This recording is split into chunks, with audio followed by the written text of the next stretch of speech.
So welcome back to the sort of beginner's guide to digital forensics. It's mildly startled, and last time we were talking about little endian, big endian. Now we're getting past the byte stage. We're getting past how computers store data. We're now going to move towards how our storage works, how our hard drives work, how our sort of SD cards work. Now take a look down here. Hard drive would look something like this, or something like that, if it wasn't on fire. But you get the general idea. Anyway, now we'll begin and we'll go over how that sort of works, and then it will all come together. I promise it will all come together. Or it won't, and it'll be crap. But hey, we'll give it a go. So the next thing we'll look at is, if we open up our Paint again, is how a computer, how a hard drive works. Oh, let's get it out of the way. So to understand how a hard drive works, yeah, that's fine. We need to understand the difference between volatile and non-volatile memory. So a computer can store information in two sort of methods. The first one is volatile. Now, volatile memory basically means that once the power is out, the data is lost, it's forgotten, it's given up. So that's sort of your RAM memory. So if I say have multiple tabs open, or I have multiple programs open, and I go from one program to another, I haven't saved anything on those on my Word document. I haven't saved anything on my Paint document. So that is all being held as RAM. So this little document here, it hasn't been saved anywhere. It's not until I go File, Save As, does that then get written to my hard disk or hard drive. Then it becomes non-volatile memory. So if I was to close this now and say, don't save, I would lose that data because it hasn't been written. It's been written to a temporary cache on my machine. Or I'm probably using RAM or random access memory, which is a way of computer having a sort of temporary memory or short-term memory, which once the power is out, it is lost for good, gone. Then you have the alternative that is non-volatile memory, and that is memory that is stored even when the power is out. Now, obviously, most computers have non-volatile memory storage. Otherwise, your computers would be useless because as soon as you turn the power out, it would forget everything, including the operating system, including Windows 10, Windows 11, and you'd be lost, you'd be stuck. So there has to be somewhere where when you want to save something or you want to keep something permanently, there needs to be a physical part of the computer that can store it permanently, even when the power is switched off. And these are generally hard drives or SSDs, or hard disk drives or SSDs. Now, a hard drive is just a bit of a block, and inside it has lots and lots of cylinders. So a hard drive would look something like this and have lots of cylinders, and underneath that cylinder would be more cylinders and more cylinders and more cylinders and more cylinders, forming up the hard drive. Yeah, can you see that? Yeah, that's fine. And then there'd be something called a write head, like this. It wouldn't touch the cylinder, but it'd be very close to. Now, when the hard drive spins, if I want to write something, or if I want to save something, what will happen is the head will come down, and it will use magnets, and it will either reverse the polarity. So you'd have like magnetic north and magnetic south, and it would write onto that metal platter north or south, which would then be translated to 0 or 1. So I have to save this document now, I have to save this Paint document now, the platter would spin, and the heads would come down, and it would be north or south, and then you'd have your zeros and ones. And so when I unplug the device, well, the platter is still magnetic, and the magnetic sort of north and south, or the polarity is still there. So it's stored somewhere. So if I need to access it again, so I want to access this file again, the operating system would say, find me this file hard drive. It would spin to where the file is located and read that part of the disk, which would be magnetic north or south. Now, if it was volatile memory, it would just be forgotten. It'd be like, it powers out, done for. But this is non-volatile, meaning that once the power is out, it's still saved.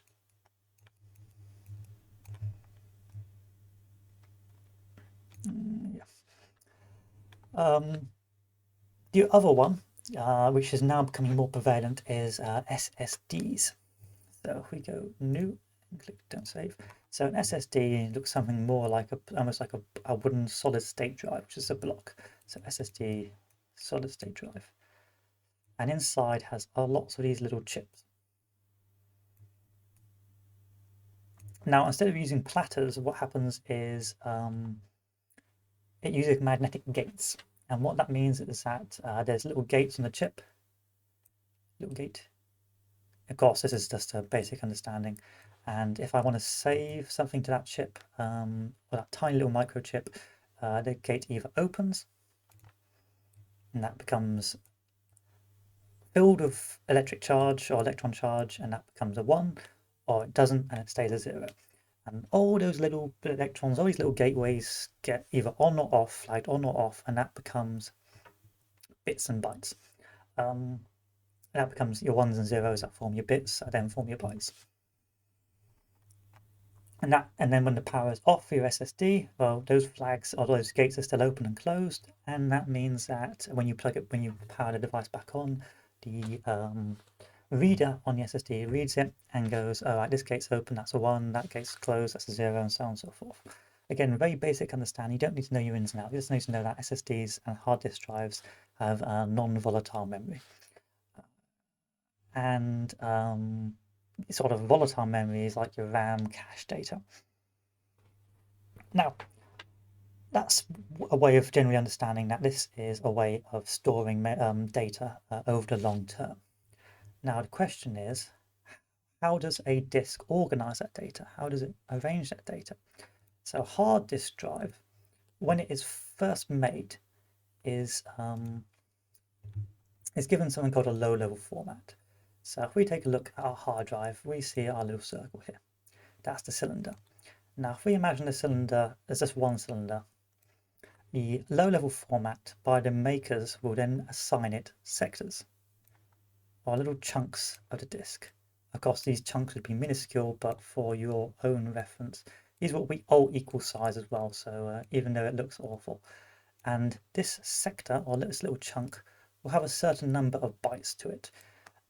In most cases, it would be 512 bytes per sector, but some formats allow for 496 bytes per sector. And others even more advanced formats and so on and so forth. But on a low level format, the proprietors will basically assign your hard drive or your SSD a number of sectors per chunk of your disk, which will then be used to store and organize data. These are then going more complicated and even go an extra level, but we'll start off early on. And then that gets sort of ready to go, ready to be used. But we still can't store data on it because at this stage, the hard drive hasn't been partitioned. And so that I'm going to plug in something called a, in fact, I'll show you the theory first. So we have our low-level format by the proprietors, which assigns sectors, which is basically a number of bytes per sector. So let's go 512. But we still need to use the hard drive. But we can't use it yet because it hasn't been partitioned. Now, a partitioning basically means you're now going to assign your hard drive areas of usable space. So if we think this is our hard drive, can we see this? Yep. But look at it in more the sort of box fashion because it basically is a container. Right now it's been assigned these sectors, but if we say this is 1 gigabyte in size, and let's go 1 terabyte because 1 gigabyte is too small.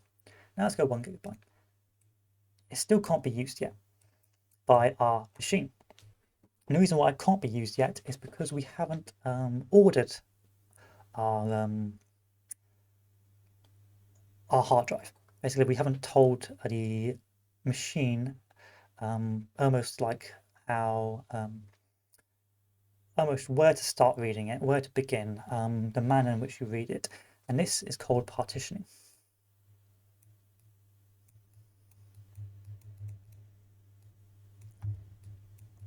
And so what will happen is when we partition a hard drive, we can assign areas of this storage device certain chunks of space. So if I have this 1 GB hard drive, HDD, or hard disk drive, we haven't assigned any space for it yet, or we haven't assigned a way of our operating system to actually understand it yet.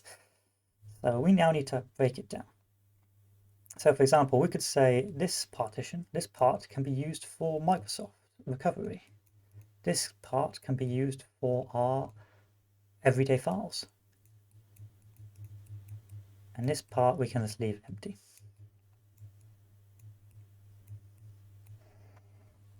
And then we assign it a type of partitioning scheme. Now there are two types of partitioning scheme. We have the old version, which is called the master boot record, MBR.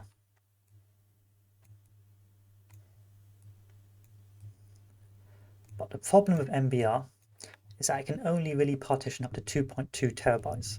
And if you know anything about computers these days and storage, that we're slowly getting to the point where SSDs and hard disk drives are bigger than 2.2 terabytes. So it's pretty useless.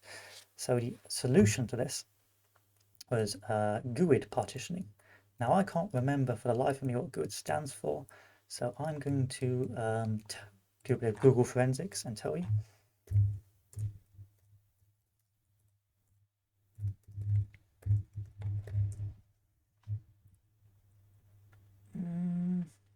What does it say?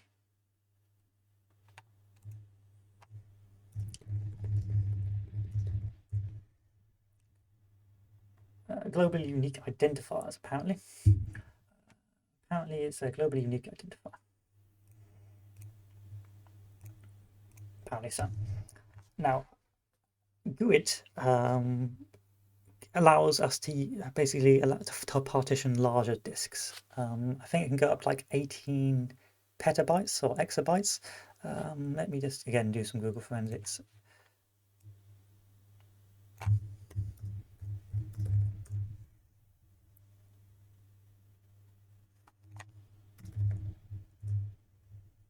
Mm, 18 exabytes. Now, if you don't know what an exabyte is, I don't blame you. Oh, my camera's gone, don't worry.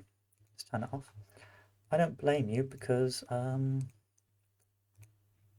it's a big number. It's a big, big number. So the odds are it's almost future-proof. There's reasons why, but effectively this number is bigger. And this means that until we get to say quantum computing, GUID is now what most modern machines will use. Of course, in the old days, we had floppy disks of like 300 megabytes. Then GUID was pretty, MBR was fine. But unfortunately,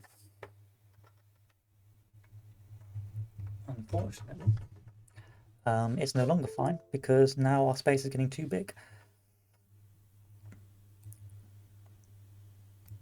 So there you go. Are you alive yet? No. Oh, come on now. Don't worry about it. It's dead. It's dead, Jim. We'll do that next time. So we partition it like so.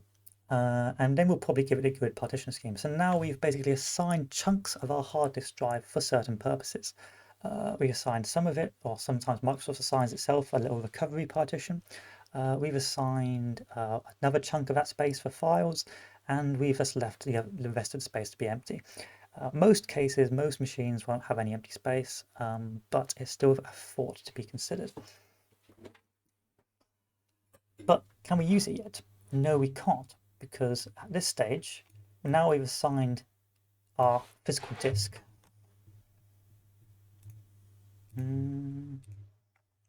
So we've got empty disk, partitioned,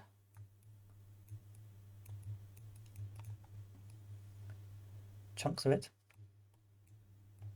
but now we need to format it. So right now we've got a GUID partition, but our computer, we still can't store files on it because we have no way of organizing the files. So for now we've organized the space of our disk, but now we need to actually organize a file system so that the operating system can find and identify files within it. And for that, we do something called a format. Now, there are multiple file systems out there. So for Apple, we may have the Apple file system.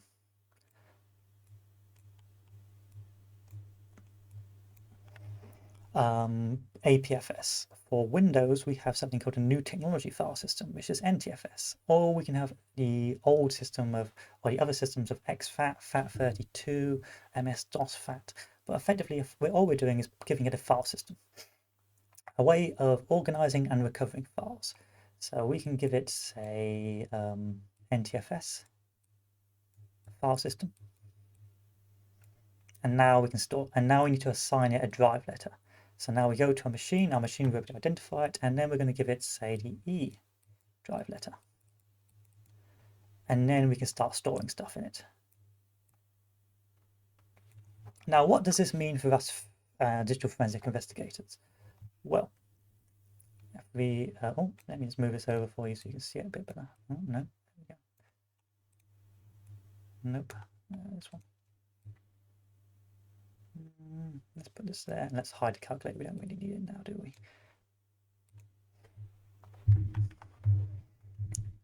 Quite complicated so far, but we'll go into easier details on it in a second. So what does this mean for our digital forensic investigators? Well, if we go to File, New, we can break it down quite simply. Let's say we have a suspect and he has got a drive and it's been formatted.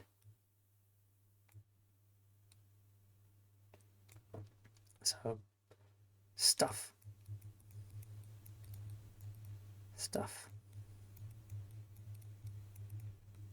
And these two have been used. What's in this one? Well, we don't know what's in this one. Now, it could be that this partition, or this area of the drive, has never been used. It's got no data in it. The suspect has never formatted his drive, he's never partitioned, he's just left it as is.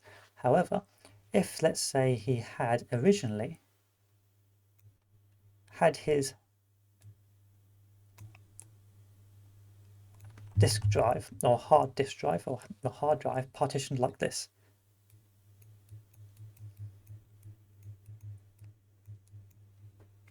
and then changed it to this,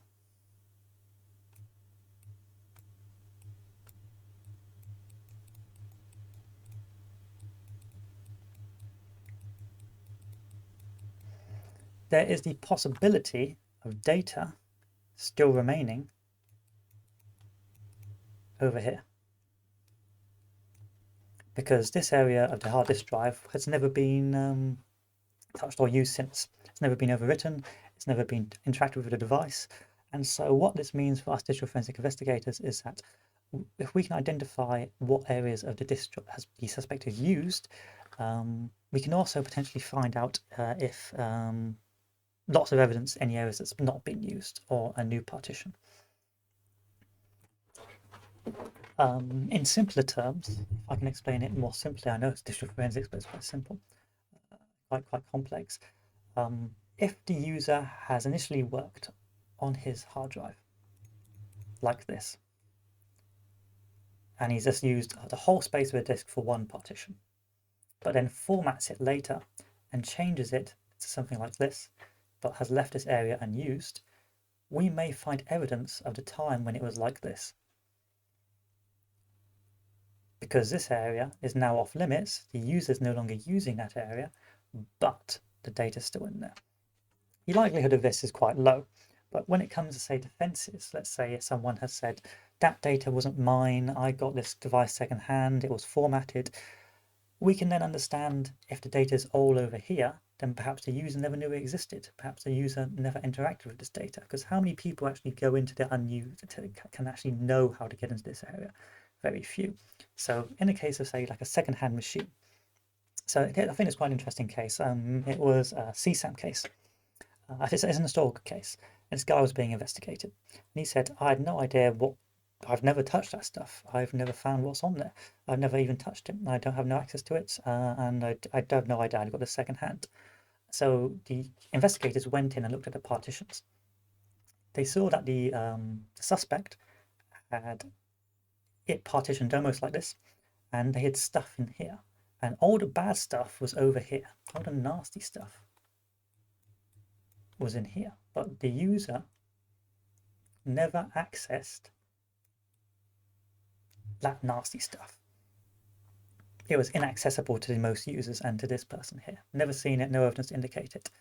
Turned out that this machine had been used by, was second-hand and actually used to belong to a police force. And that's why it had all the naughty stuff on here. Because what had happened is it had been used for this naughty stuff for investigations. It had then been formatted into something like this and then sold off second-hand. The new owner had bought it, had no idea this bad data was on there. And then later on, when he was picked up or when he was accused of something, the investigators had found it all in there. And he could prove quite effectively that I've never made that, I've never touched it, because his actions never saw him access, create, or touch this area of the physical drive. He'd only touched this area and this area. And then when they found out where the computer actually originally came from, then they knew why all the bad stuff was there. It's also a potential way of hiding data as a user, but most forensic software will pick this up, and so it's not a guaranteed way. In fact, it'd be very silly to do it. But yeah, I'm not going to tell you how to dodge that sort of stuff, but it's just something to bear in mind that if you're trying to find data, especially from an old machine, or if the suspect has perhaps formatted the drive or changed it or tried to do some nasty stuff with it, you can maybe find it over here in the partition that has been left unused. So with that, we'll now try and show you what I mean. So I'm going to open up disk partition.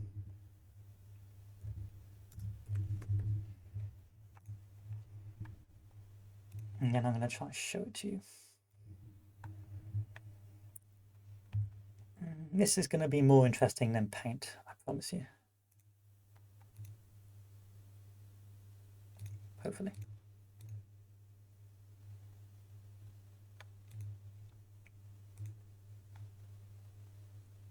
Okay, let's bring this up.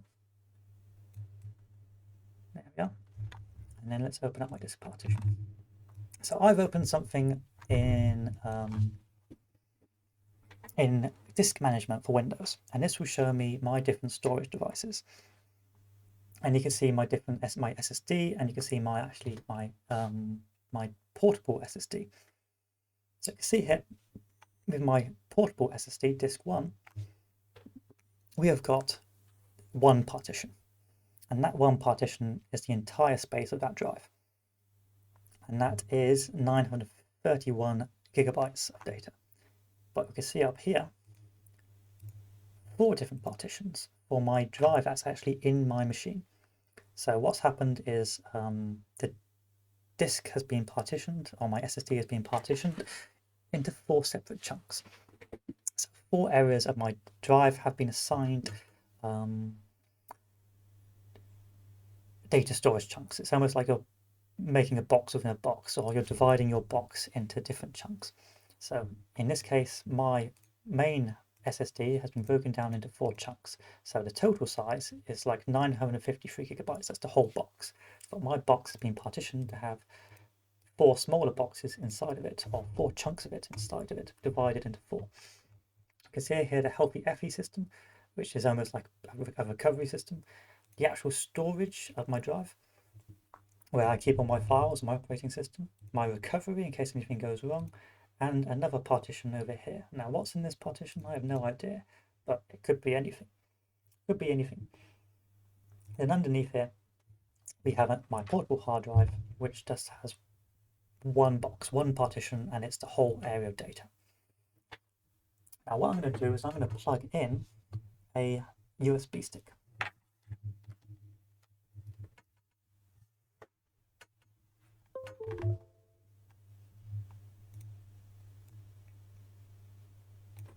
And we can see here that this USB stick has also been partitioned, but what I want to do is I want to format it.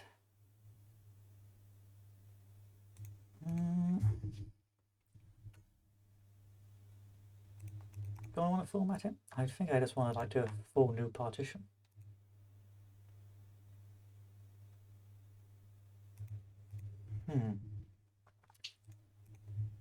I'm going to delete this volume. Actually, anything in it first before I delete it. Let's actually think before we do that. That's before. So let's delete this volume. There we are. There we are. So I've just deleted the partition on this USB stick. So now it can't be used. I can't store anything on it because I haven't partitioned it. I haven't organized it in a way that things can be stored. Sure.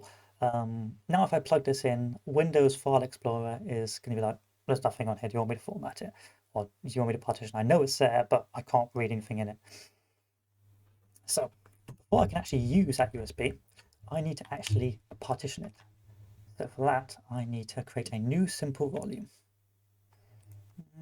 I wonder if it'd be better if I did a... I think I can get away with this as long as I'm smart. Let's open that in the background. And then open this up, and then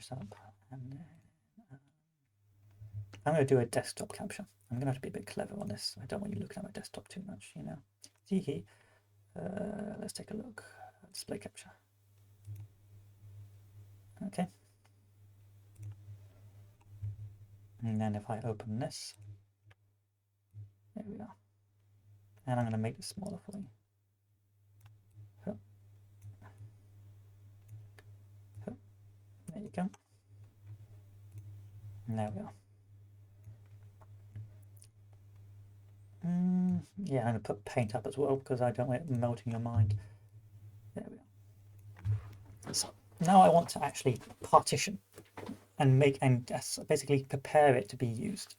So what I'm going to do is I'm going to create a new simple volume. And Windows Explorer is going to help me do all of this. And we're going to start assigning spaces. So I can make a choice here. I can now break it down into chunks, or I can say USB stick and these should use all the space. This it should have one partition and it should use everything. In this case, I'm just going to tell it to use 5000. Now we click next. We have to assign it a drive letter. So it can actually be loaded or assign a drive letter on the Windows operating system where it will then actually be usable. And then I need to give it a file system so any data that is stored in there can actually be accessed and recovered. So I can give it NTFS or I can give it FAT32. I'm going to give it FAT32 and I'm going to give it a sector size of 512 and I'm going to call it volume 1.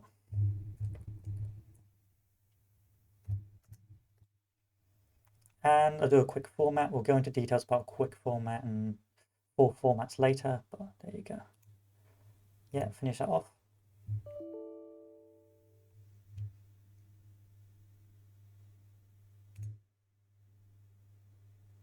Okay, it wants FAT32, fine. 4096, fine. Close that. Close that. Close that. 4GB raw. Still need to format you. Yeah, FAT32. Let's go with FAT32, quick format. Okay. Yeah, do its thing. There you go. And now I have a partition for this new volume, which then will allow me to store data on it. However, I still have 2.62 gigabytes unallocated, so I've only used up about half of the full storage of this USB stick. So what I can do now is make a new simple volume from it. Let's go with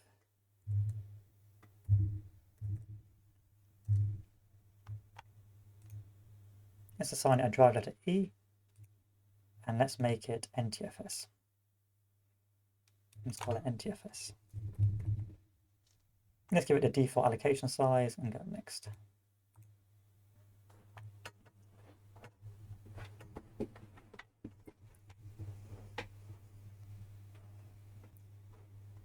So now that I've done that, I have now created two chunks. Yeah, so now that I've done that, I've created now 2 chunks from that USB. I've basically partitioned it, and I've also given it two partitions, but I've also left 14 megabytes unallocated. So now I can store space until I partitioned it, and I have now given the 2 chunks of the storage 2 different volumes or 2 different spaces to store data with different file systems, but I've left 40 megabytes unallocated. Now I've only done a quick format, so if I had anything on this USB that I didn't have before I formatted it, there might still be data there, and that potentially I could recover. But we'll do this again so you guys can understand how to do this. So if I go and delete the volume, and then delete the volume here,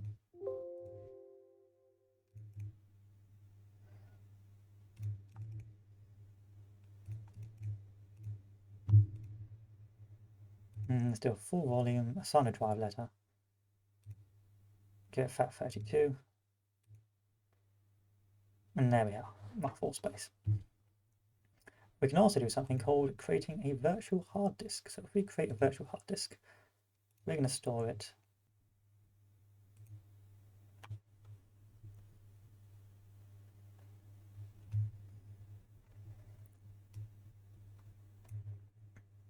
and we haven't initialized the disk yet.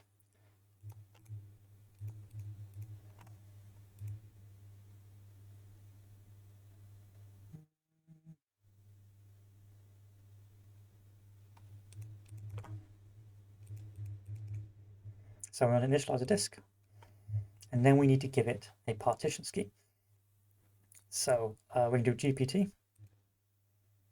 So now it's partitioned. It's got its now ordering system. We're going to make a volume on the disk, give it 98 megs, assign it a drive letter, put it NTFS, finish it, and now we have an NTFS volume. So in simple terms, what we've done is we've created a partition scheme for our storage space. We've then given it chunks of data or chunks of space on that disk to store data, and then we have given it a file system to actually organize, collect, and store that data. And because of that, we can now potentially find evidence or actually potentially use it. And if we have multiple or unused disk space, what we can do is potentially recover evidence in that unused disk space. But for now, that should be that. Let's delete this volume. No, yeah, we'll format a removable disk with that. Give it a new volume.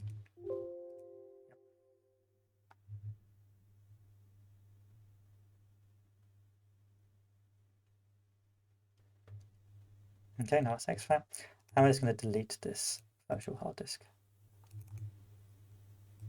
once I'm finished. Okay, and then let's get rid of the display capture. Now I have to do some editing now because I don't really want to dox myself, but you get the general idea. So to understand it in simple terms now, so it's easier for everyone, we don't go mind melting. What I've done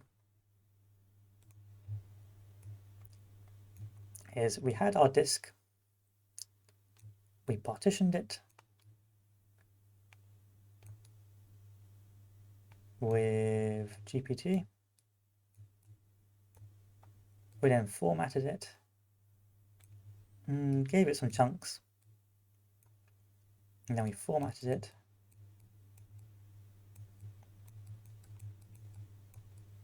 to give it a file system.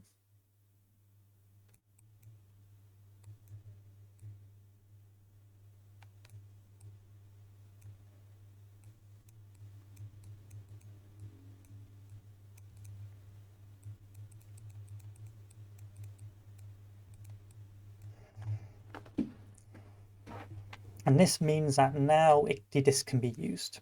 And evidentially speaking, we could potentially find evidence in here if this disk has been used before. This evidence could potentially be hidden here. And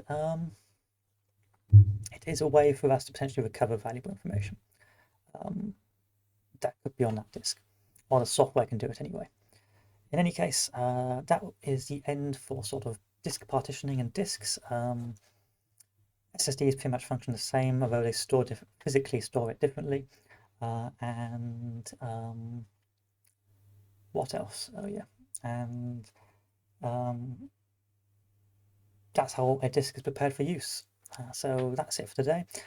We will now start another video which will be actually understanding it in terms of data storage, things like that.